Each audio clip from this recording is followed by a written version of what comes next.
मालेगाव बॉम्बस्फोट प्रकरणातील सर्व आरोपींची निर्दोष मुक्तता, तब्बल 17 वर्षांनंतर साध्वी प्रज्ञासह सर्व आरोपींची निर्दोष सुटका।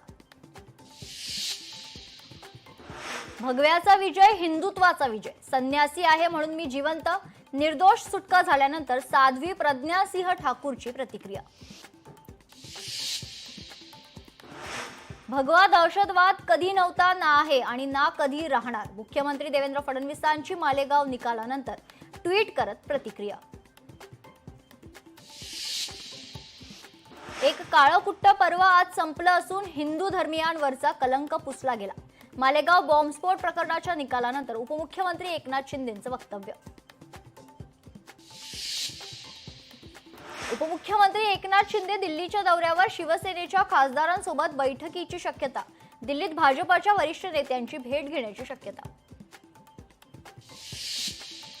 माणिकराव कोकाटेंना धक्का बसण्याची शक्यता, दत्तात्रय भरणेंची कृषी मंत्रीपदी वर्णी लागण्याची शक्यता, कोकाटेंची क्रीडा मंत्रीपदी वर्णी लागण्याची शक्यता।